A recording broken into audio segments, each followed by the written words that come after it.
and this is the slide we want to start with. So welcome from a sunny Essex. We're going to take you on a pictorial journey through the history of the Moot Hall. But first I thought, to make sure everyone's on the same page, we say Essex is here, from the coast to the capital to the east of London.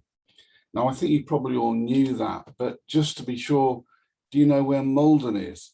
Malden is at the head of the Blackwater estuary.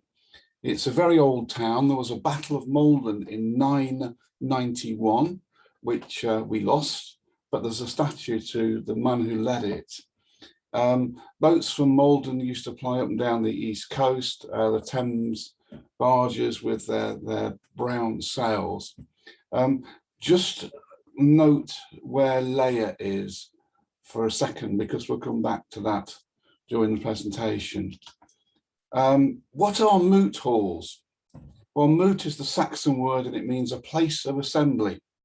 And originally the things were moot hills, ring-shaped earthworks where the Anglo-Saxon leaders would meet and make decisions. Some of them acquired a permanent building, so hence it became a moot hall. 15 places in England still have moot halls.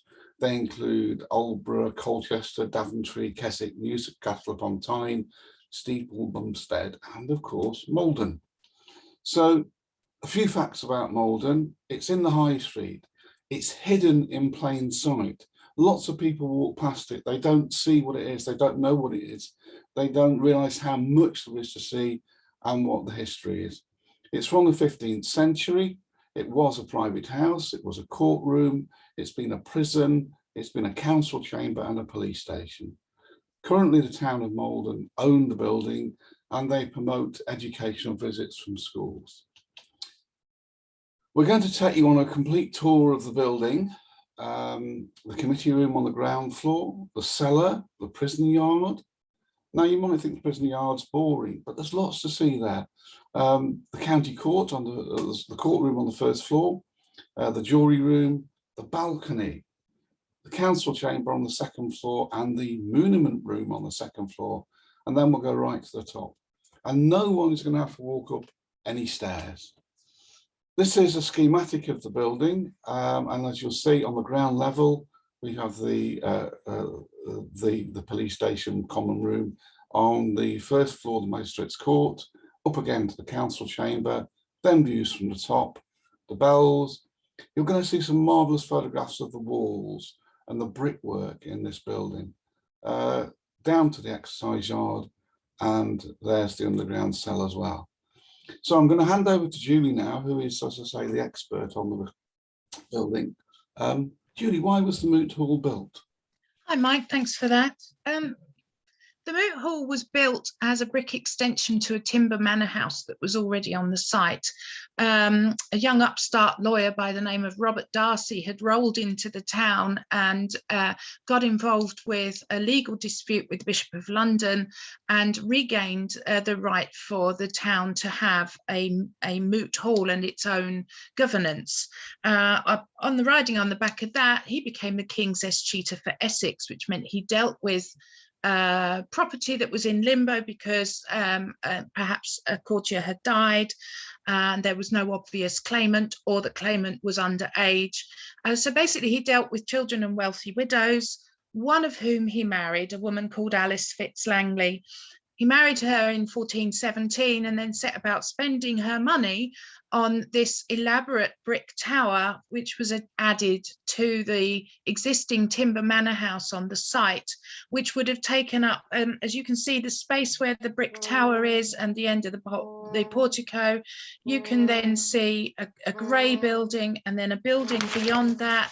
And those are all part of the land that would have been the what was called the Darcy Mansion at the time. So if you'd like to move on to the next slide, this shows that the brick tower, although this is a refaced front, the building has always been, this section has always been in brick, was made by Flemish bricklayers in, we think, about 1420.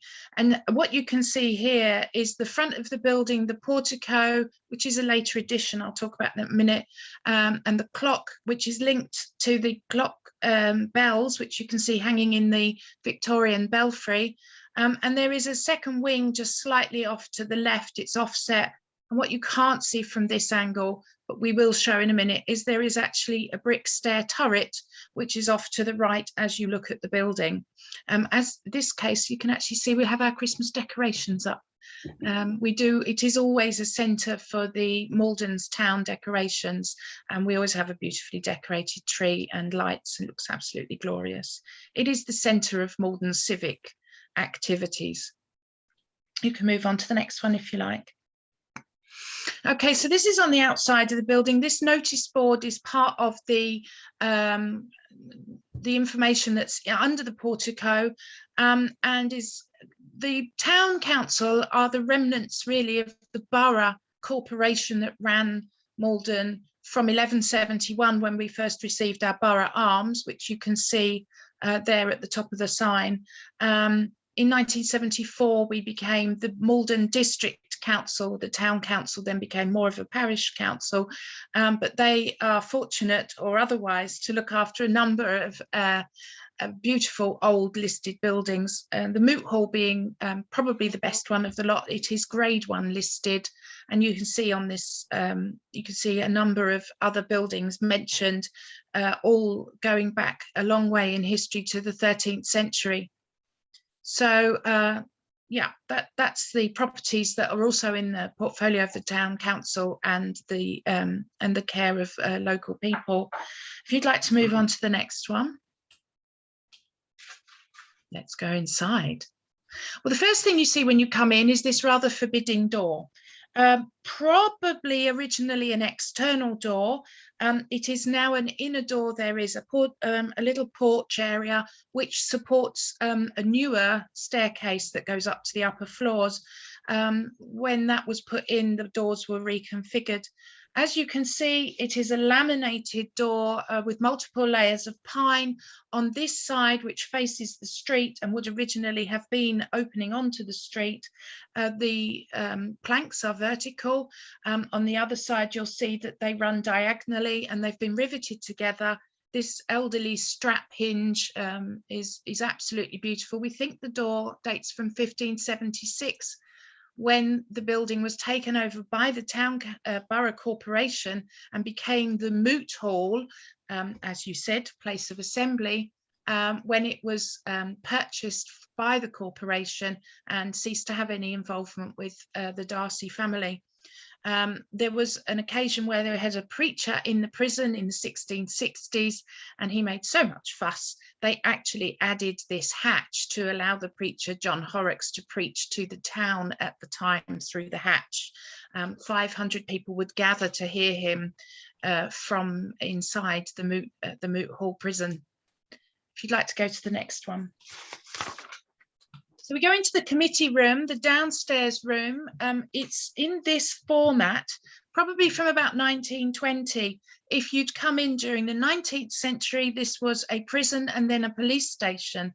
Certainly by the 1880s, it was divided up into cells, metal cells, a bit like the sort of thing you'd see in the Wild West. There were certainly 2 cells down here. But that was all removed in 1912 when the new police station was built elsewhere in the town. So the format that it has now, we have the bricks, which you can see on the walls, and then it's just been tidied up a little with some early 20th century panelling. Beautiful committee table. And some of our artifacts that we show when we do our tours here. I'll tell you about the skull and the manacles shortly. You can see off to the side, to the left, there is the access to the mayor's parlour, which is a ceremonial room, still used on occasion by the mayor of Malden when they are robing. And beside that, slightly to the right, there is an access out to the rear of the building, through a little tiny door that goes, well, we'll show you where that goes in a minute. Mike, if you'd like to go on to the next one. Thank you. So this is the inside of the door. Because it's a prison door, it's received a lot of attention from board prisoners in its time. And if Mike can go on to the next one, you can see that it has a lot of graffiti on it. There are a number of different marks. We have what are known as apotropaic marks, which are religious or symbols of superstition. I'm not sure we can see any on this particular picture, but obviously you can see initials here. But what you can also see is the door is a bit of a palimpsest of graffiti. Door has been drawn on so many times, and a lot of them are boats. So within this particular picture, you can see, if you can go back just for a moment, Mike, sorry, you can actually see a very old boat, which is the larger keel and rigging that you can see, but tucked inside it is a tiny and beautiful picture of what is known as a hoy, which is very much a local boat, very familiar on the river in the 18th century. This has been stylistically dated to about 1725, but clearly other boats have been laid over the top of it. I can see at least 2 other keels, possibly 3 on that picture. Now you can go back where you were, Mike. Sorry about that. It's okay.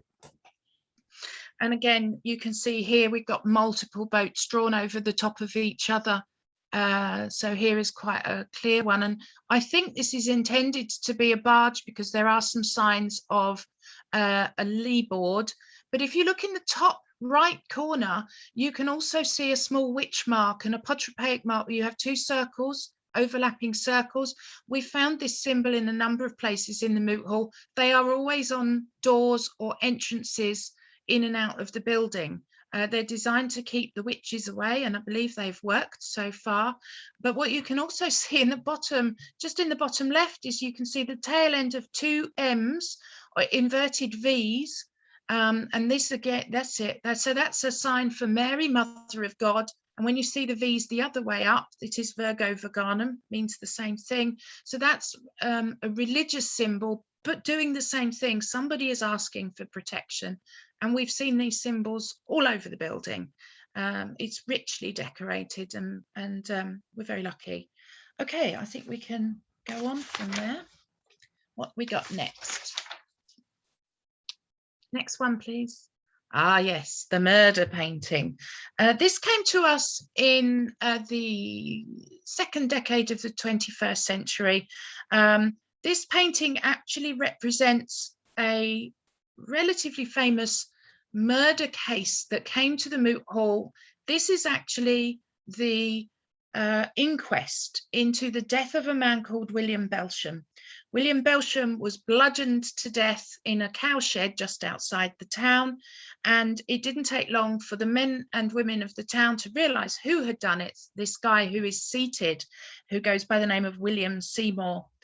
This event took place in October 1814, and the Watch Committee had raised funds to help catch the man, who you can see seated there, and they celebrated the catching of the villain by having themselves created into this painting. It is the coroner's inquest. It took place on the 1st floor in the courtroom, which you will see again shortly, though this painting hangs downstairs in the committee room. And on the next piece of image, you will see some segments of paper that were found when we had the painting restored. It was in a terrible state when it first arrived. We had it restored, and what you can't quite see because it's terribly tiny is the larger fragment on the right hand side contains an account of the murder and the chase and the apprehension of William Seymour.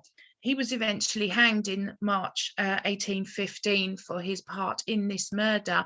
And you may have noticed the skull on the table, rather grisly. It is a 3D print, not the real one, but that is William Seymour's skull, because after he'd been hanged, he was returned to Malden, and the local doctor, Dr. May, actually chopped him up for medical science, and the skull was kept.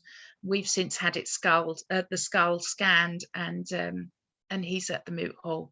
The original one is in the Malden Museum.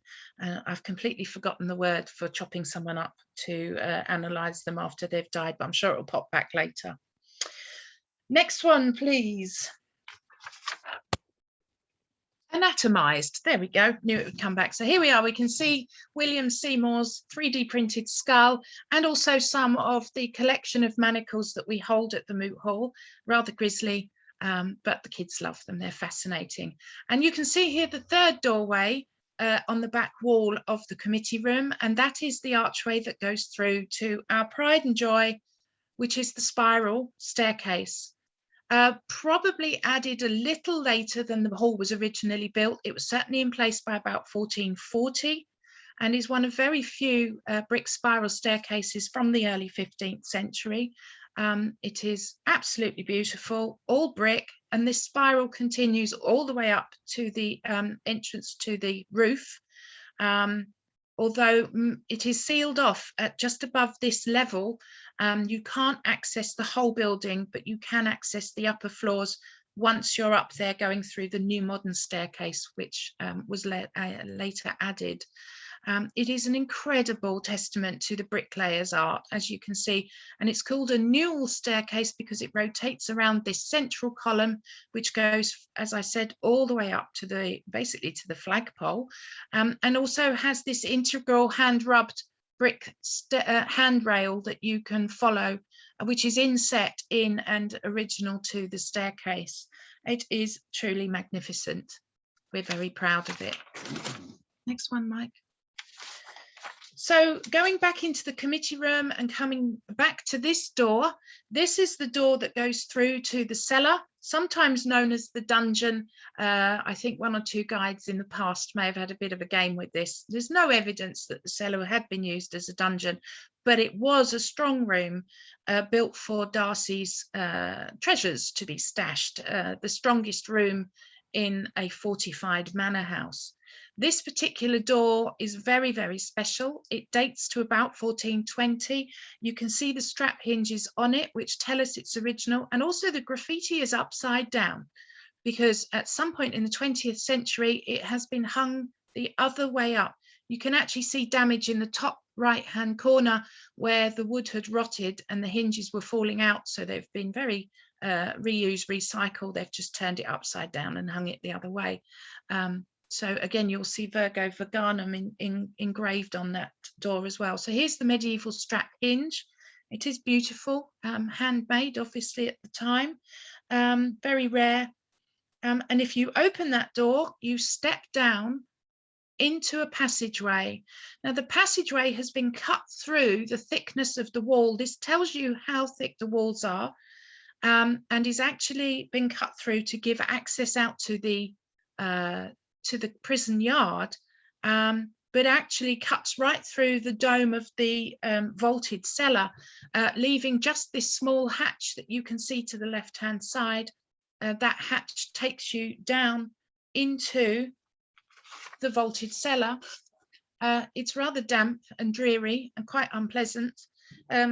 For theatrical purposes, we keep a few manacles down there. As I said, there's not really any evidence that it was a dungeon as such, but who knows? I would imagine if somebody was really naughty, they could have been popped in there for a little while. Again, you can see it is brick-lined, vaulted cellar, semi-subterranean, in that is half in and half out of the ground. So the ground level comes about halfway up the wall of the cellar, with a small vent. This would probably originally have been built by Darcy, would have kept his wine, his valuables, possibly any food he wanted kept stored. Over a period of time, it's been used as a coal cellar. At one point, it was filled with sand. Presumably they didn't have a use for it at that time. There are accounts of it being filled with sand. Currently it is, as you see, excavated and has a dirty great waste pipe going straight down the middle of it from the mayor's loo. But there you go. And if you'd like to go on to the next one. The prison yard. So you can access the prison yard, as I said, through that passageway that cuts through the old cellar roof. There is a possibility there are more cellars to be found. The building has changed over the years. We're not really sure what else may be under there. But when you come out, you come up through a set of steps into the cellar yard.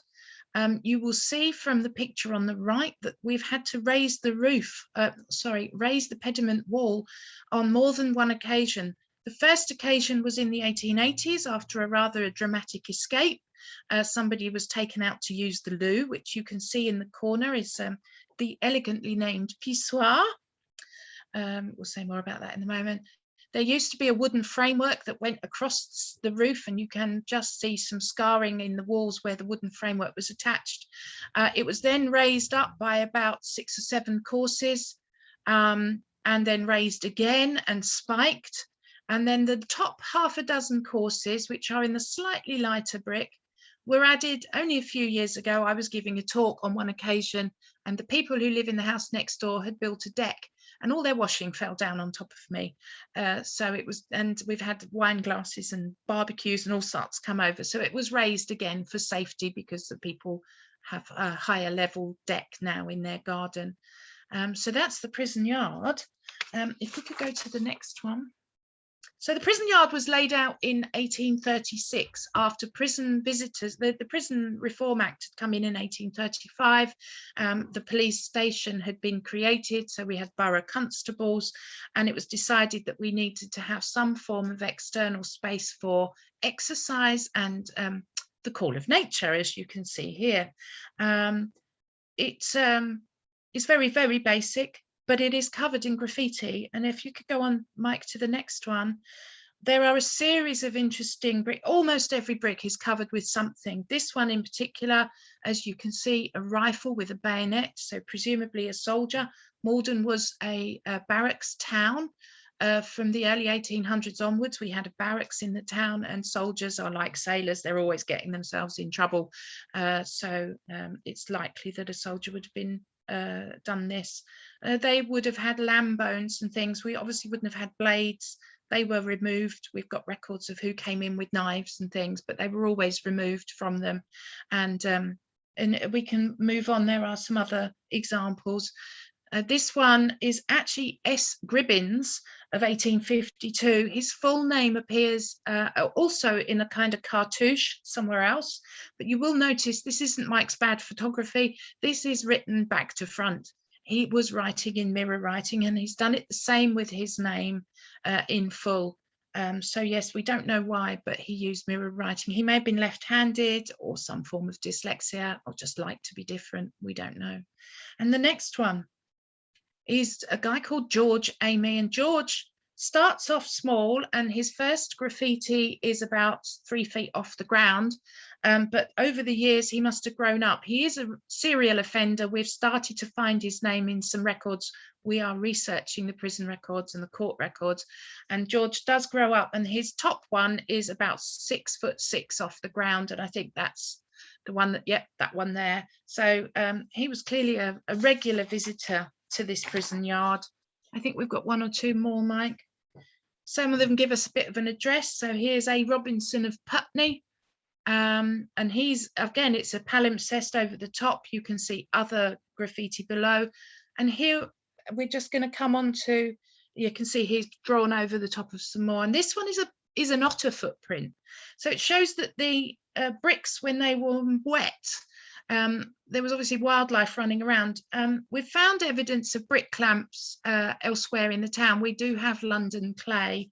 So I'm guessing there was a riverside brick clamp for the bricks to be made, and a rather naughty otter has gone paddling across the bricks. But it's nice to think that probably otter was alive probably in about 1835, 1836, something like that. So recorded forever. We go on, Mike. Thank you. Now, this is a view in the prison yard looking back towards the building. So it's the opposite view that you would see from the front. Here you can see the stair turret, and off to the right, and you can see the rear range. You can see a noticeable area of damaged brickwork. This was some rather unsympathetic repairs that were done in the 70s. Within the thickness of the walls on this side, there is a rather large couple of fireplaces with big chimneys, and the chimneys had been cut through the thickness of the brick, and they were starting to go a bit. So this repair was done. Also, if you're interested, and if you can see it, just behind me is a similar view of the Moot Hall. from a painting done in the 1950s, which actually shows a couple of extra chimneys on the side of the building that aren't there now. So again, this building has changed several times, and you can see the shadow coming up the right hand side and into the damage where there was an old vent or flue, and I wonder if that's caused some of the brick damage that you can see. There's just the shadow of the fixing on it right in the bottom right corner. Okay, onwards. Okay, so now we're going to come upstairs. So to get upstairs, because of the building of the prison downstairs, they sectioned off the spiral stair, and in 1810 there was a lavish refurbishment of the building to celebrate some regaining of charter privileges. The first thing they did was put a portico on and put this very glamorous Regency staircase in, glamorous for the time, bearing in mind everybody had been stumbling up and down the old brick staircase for the past 300 years. So this went on in 1810. And it takes us up to a Regency courtroom built in 1810-11 by the notable Malden carpenter and timber merchant John Sadd. The Sadd family became regular members of the ruling classes in Malden, and we have many Sadds, S-A-D-D, who were councillors, aldermen and mayors. They were nonconformists themselves, and this has been laid out using the basic idea of a box pew construction. You can see here the well in the centre where the clerks and the lawyers would sit. Across the back is the magistrate's bench, and the curtain, which I know Mike will talk to you a little about. You can just see in the top left corner the borough arms, the 3 lions of England, and a ship. Because when we received our charter in 1171, we received it from the Plantagenet King Henry II, and the 3 lions were his emblem. And the ship, because it is given to us in the charter that we will provide a ship whenever we are in time of need. And ships from Malden have been to the Siege of Calais. They were in the Armada against the Spanish in 1588, and indeed Cromwell had a ship called the Jersey built at Malden in 1651. So not only the king, but the Lord Protector has demanded a ship in time of need. If you'd like to go on. It didn't move. Hang on. No, that's okay. Oh dear. Why didn't it move?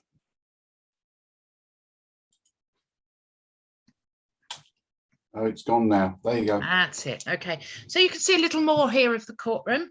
Again, you can see the borough arms. These were actually, they're a silk banner stitched by the Mrs. Crone, Herman Crone, the splendidly named Herman Crone was one of our mayors in the early 1910s, and his daughters stitched this on silk as a banner that went on the mayor's barge. I think the mayors would love to have a barge now, but they don't get one now.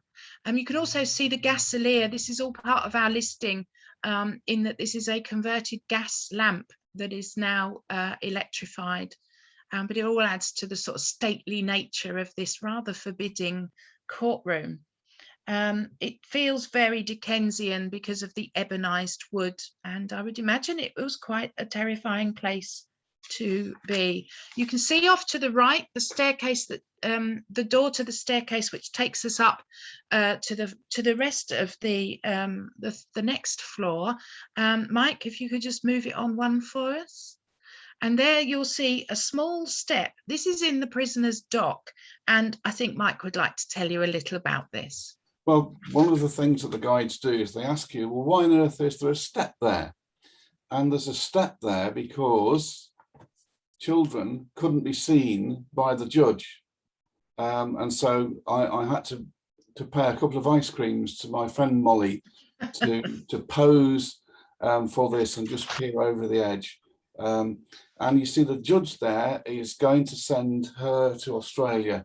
That's Phil, our caretaker at the Moot Hall, and he's going to send Molly to Australia for some petty crime that she's committed.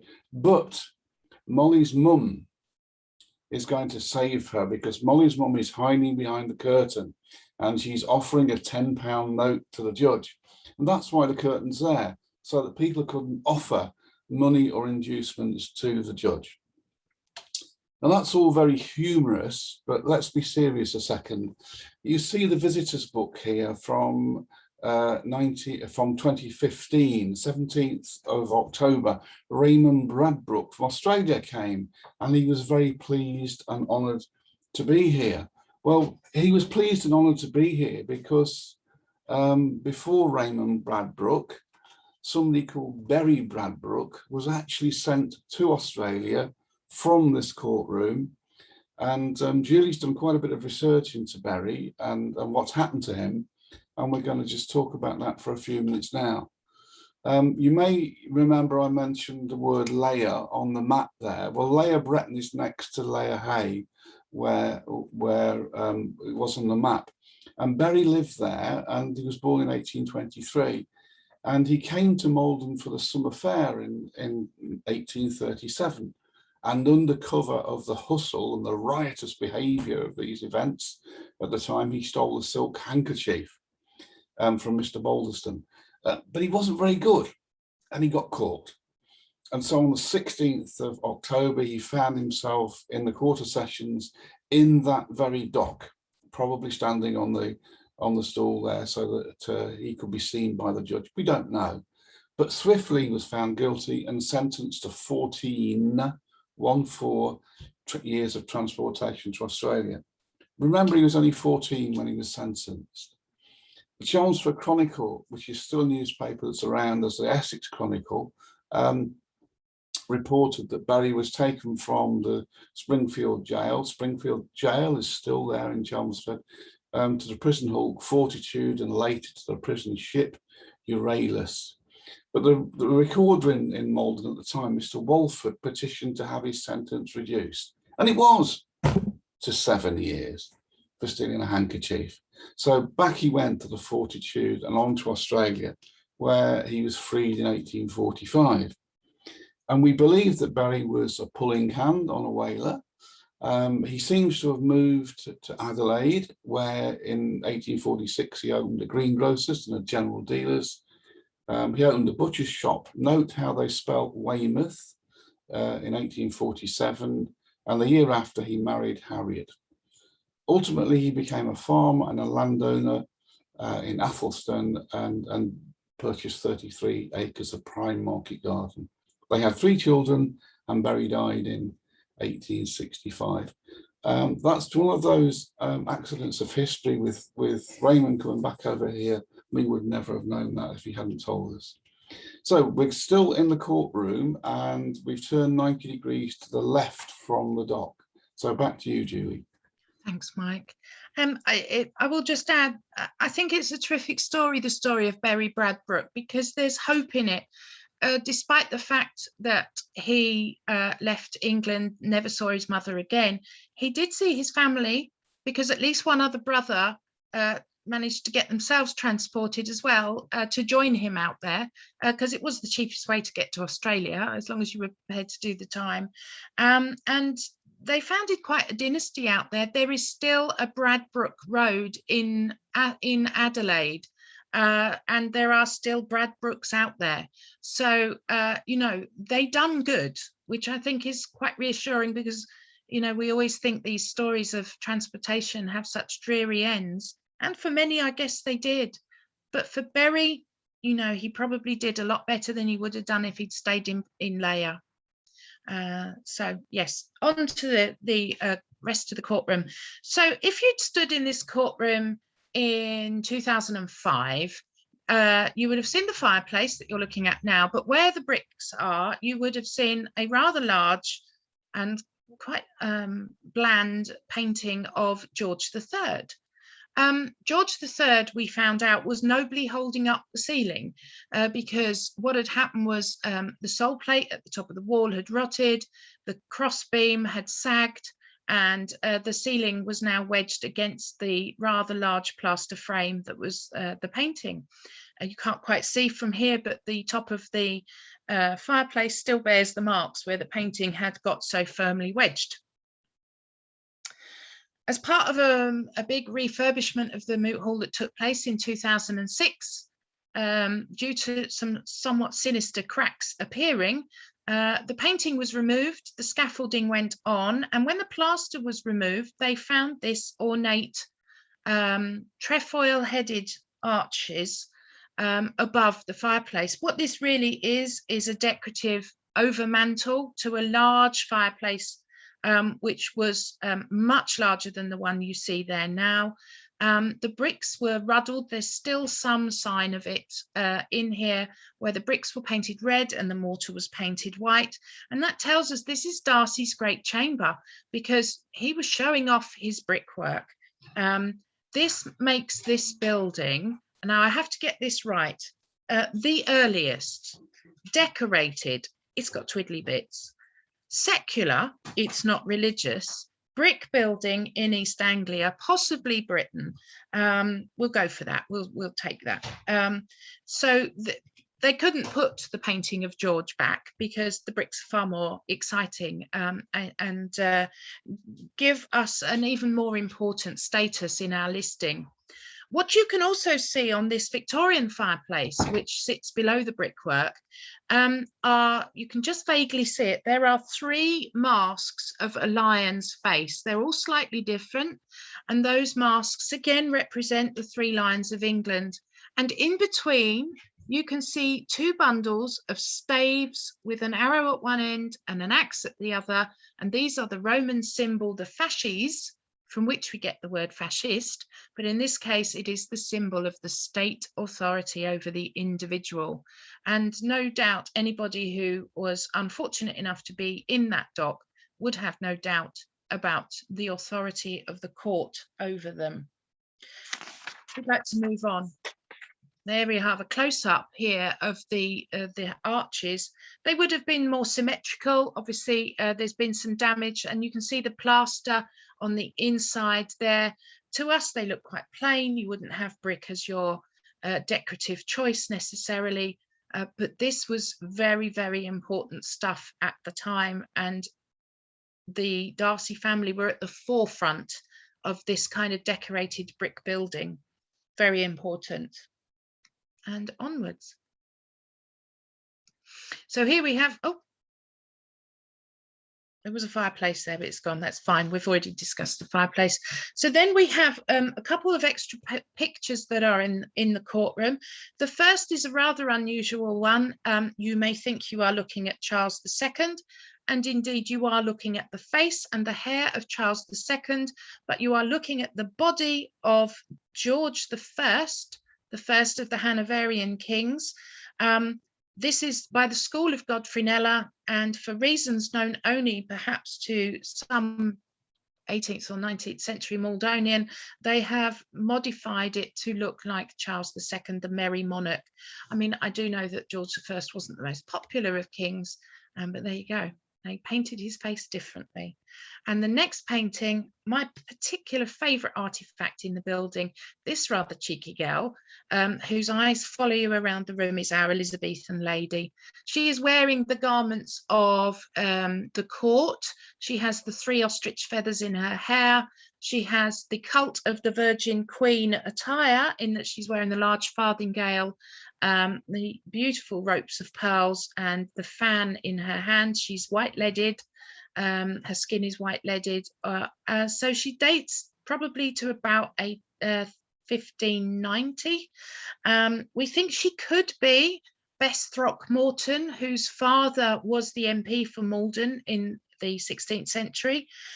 If she is Bess Throckmorton, she was subsequently married to Walter Raleigh, much to Queen Elizabeth I's disgust. She threw them in the Tower for the cheek of it, and their first child did die in the Tower. This is believed to be by Robert Peake the Elder, but we are contacting Bendor Grosvenor to see if we can have a fake or fortune done on it, just to find out who she really is. We'd really like to know. There are a few other contenders. She is beautiful, and I do tell my guides that should they decide to evacuate the building for any emergency, I've got to try and get this one off the wall first. If we go to the next one. Oh, have we frozen again? Here we go. Okay, so back we come again to the murder painting. You will notice that the gentleman is in irons, poor old William Belsham, and he is sitting on a Windsor chair. We call it the murder chair. And if we just skip, there we go. We believe this to be the chair. Let's not the truth get in the way of a good story anyway. We tell all our visitors that that is the murderer's chair. So this is the room off to the side of the courtroom. So it is above the mayor's parlour, which we talked about earlier. It is now used to host small wedding receptions. We serve drinks in here. It has a beautiful 17th century interior. The panelling is 17th century. We have our bust of Samuel Tufnell, our MP, on the sideboard there, and the most revolting Victorian red brick monolith of a fireplace, which did replace a beautiful 15th century brick inglenook fireplace, which would have been there. The remnants are hidden behind it. And this is the fireplace where the chimneys are collapsing or had collapsed and caused the repair work on the outside of the rear range. So yeah, that's the jury room. They would have sat around the benches deciding their verdict. The magistrate might retire here for a decent lunch halfway through. And there is access to a guardrobe tower that you can't see in the pictures. So there's always been a bathroom of sorts there. We think it was probably originally Mrs. Darcy's sitting room because there are windows on three sides and would have been an escape for her away from the great chamber, just the other side of the door. The other side of the courtroom has access out onto the portico balcony. This view looks down the high street towards the river. And shows that Malden is very much a Georgian-looking town, although all of these are false fronts, and it is actually very much a medieval town at heart. When we get to the roof from the next floor, you will see that all of these are false fronts and that the buildings have all been gentrified in the early 19th century at the same time as the Moot Hall had its portico put on. Here's the clock, beautiful clock. Given to the town by the MP George Courtauld in 1881, he was also persuaded to provide the bells as well, which you'll see in the belfry. Originally, the clock was powered by clockwork mechanism and a gas light inside the opal glass of the front. So some poor soul had to lean out of the top window, lift a flap and light the gas. It is now, you'll be pleased to know, all run by nice modern clean electric. But there it is, our town clock, and about to be done up and have its gold gilded details added back in. It was painted over black when the old Queen died, and we've decided it's about time we put them back. Hoping, of course, that the present Queen doesn't require the same treatment should she pass away anytime soon. We can go on to the next picture. So we go up again, up the wooden staircase. This is the wooden steps have been put over the top of the brick stairs. They're still there underneath. And you can see above the panelling, the bricks still sweep around in this beautiful pattern. What you can also see is that we have added in, oh my goodness, sorry, I've just got to stop my stupid phone from ringing. I do beg your pardon. Oh, what an amateur. I'm so sorry. So what you can see is the remnants of the old gas mantles on the wall and a beautiful insert into the embrasure of the window of some scrap pieces of medieval glass that have been inserted in to give us these nice little stained glass touches, which the morning light facing east that captures the morning light beautifully, and it really illuminates the stair beautifully. On to the next. Thank you. Again, you can see the gas mantles and the slightly less appealing modern emergency lighting there, and some more of the medieval glass and the curve of the vaulted staircase as it goes round. As you can see, it is incredibly complicated and is a miracle. Modern bricklayers have said they don't know how they did this. Incredibly technical piece of bricklaying there. Okay, so we come into the council chamber, the seat of power in Malden from 1576 until, well, 1974, when the borough was dissolved to make way for Malden District Council, but it remained the town council's meeting place until the end of the 1990s, when a new modern town hall was built, also of brick, just round the corner on Market Hill. What you can see here is the horseshoe desk. The early councillors, the young councillors, would sit at the bottom of the desk and gradually make their way to the front, where they could join the alderman's table. And of course you can see the mayor's chair right at the top, with the mayor's robes hanging there beside the arms of Queen Anne to one side, and the arms again of the borough to the other side. Again, beautiful panelled room, probably early Victorian, probably 1810. And the clock, and you can also see some of the charter cases. If you'd like to move on to the next one. So here we have our previous mayor. This is Councillor Mrs. Flo Shaughnessy, and our mace bearer. The tradition is that the mace bearer carries the mace in front of the mayor in order to fend off any malefactors that may wish to come along. Our mace is beautiful. It's made of several pounds of silver gilt, dating from 1689. It was commissioned by our first mayor, Mr. Samuel Pond, just after we were given permission to have a mayor. Previous to that, it had just been alderman.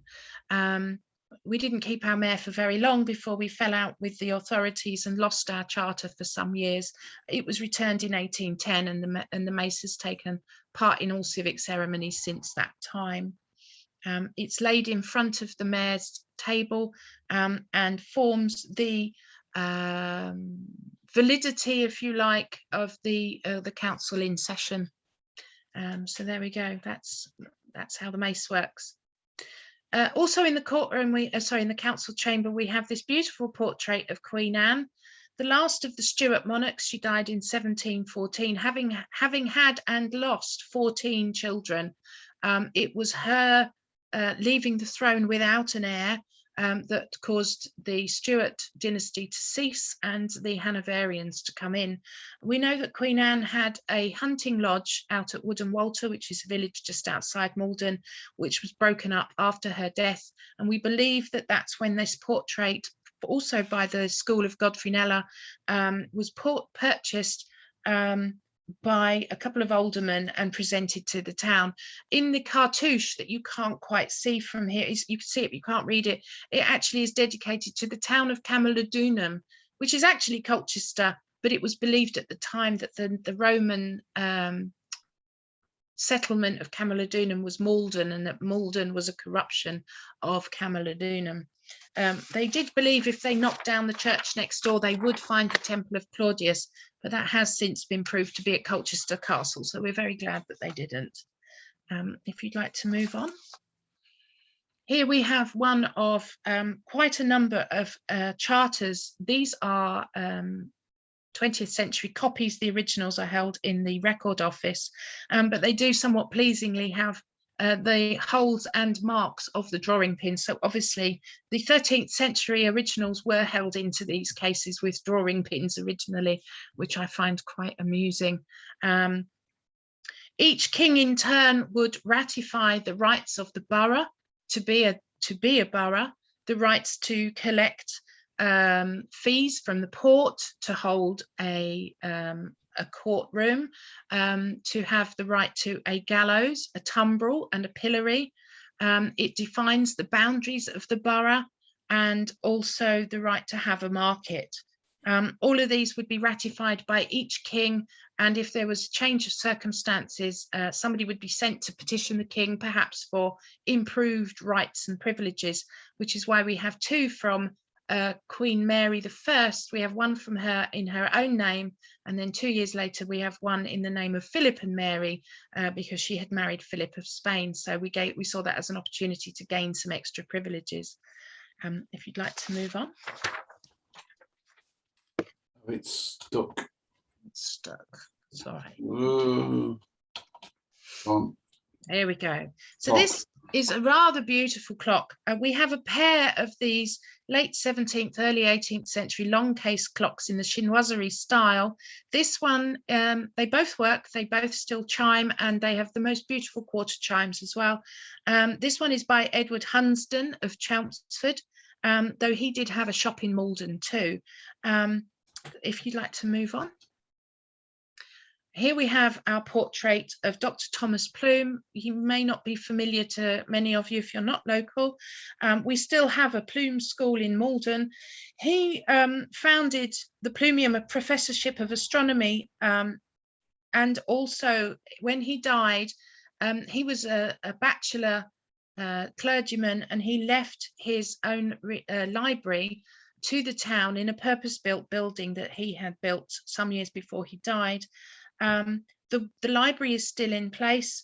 It was open to the public in 1704 when he died, and his will instructed that his portrait should never hang in the library. It should always be elsewhere, and was left to the Pond family, of whom the first mayor, Samuel Pond, and it came here to the Moot Hall, which it hangs happily in the council chamber, where his father was an alderman of the town. So we call him Plume in the Gloom because he doesn't photograph terribly well, and there's actually quite a lot of detail there, but it's very hard to see it, but it has been cleaned rather too much, so we can't do any more to it, but we're very proud to have him. And the last thing here is these constable staves. These are the staves of office that the constables would parade with. We think that possibly the silver one on the far right is a forerunner of the earlier mace because it is a silver head. The one to the left is a pewter head. So these are early forms of mace. And then we have the constable staves, which were decorated for the coronation of George IV in a yeah, and we again have another representation of the borough arms.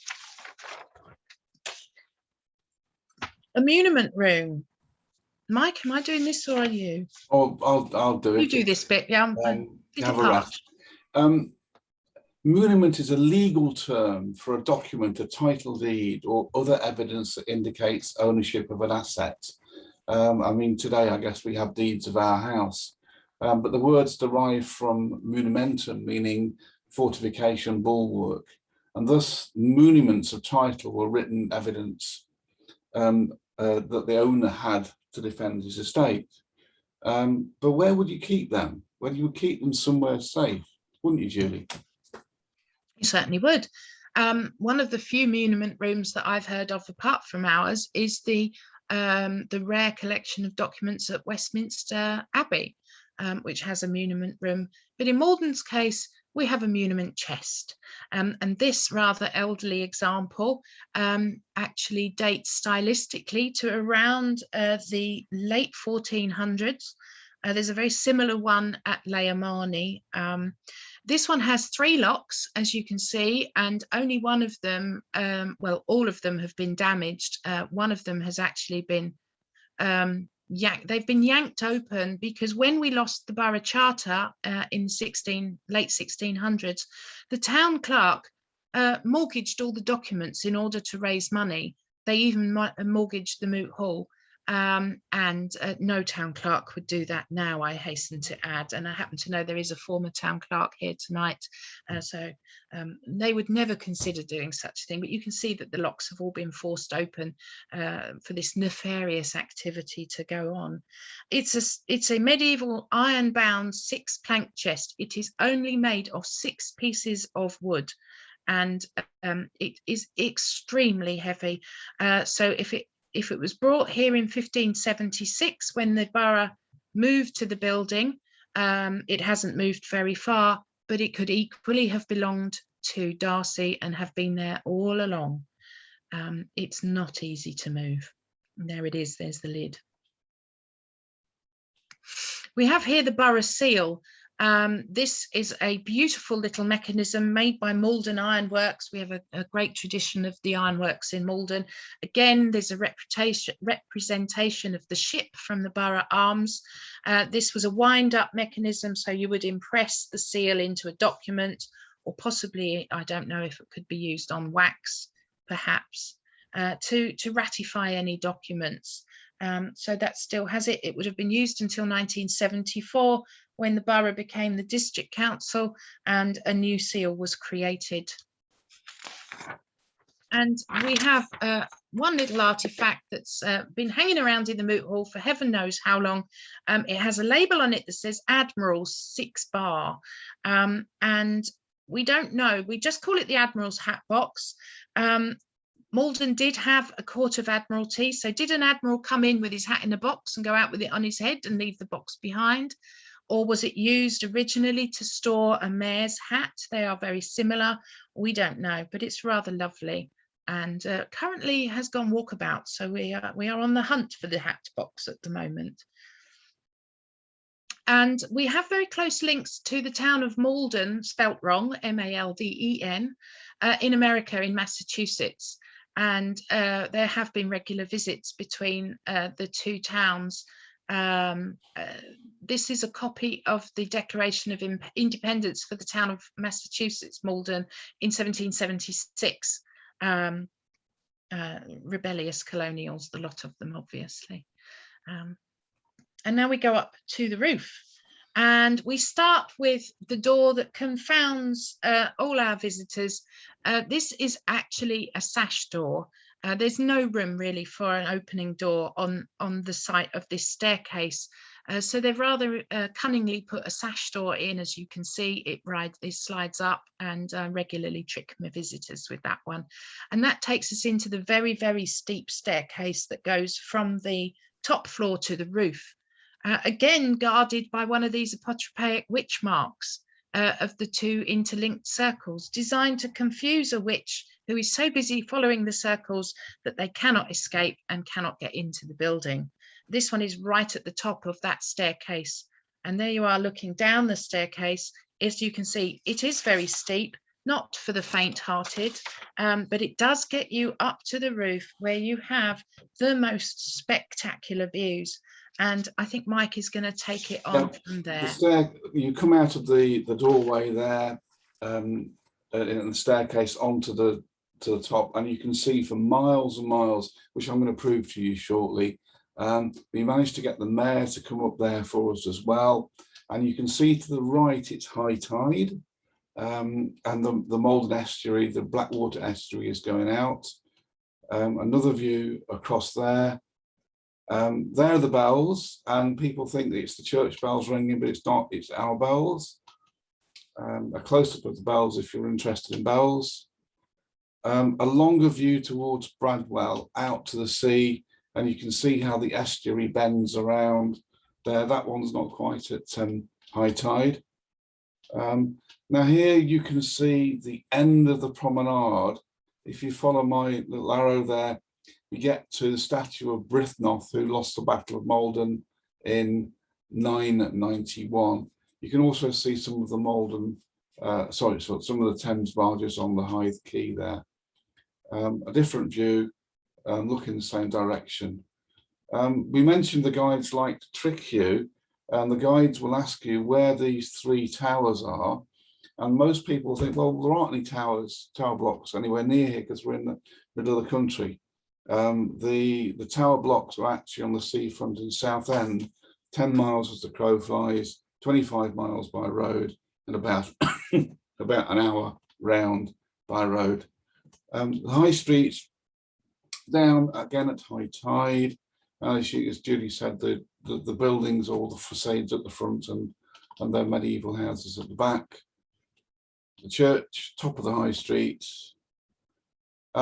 This little glass window affair here is called the Belvedere, and the ship owners used to build these so they could watch their men working on the quay, rather than have to walk down to the quay in the cold and wet, so they could spy on them effectively.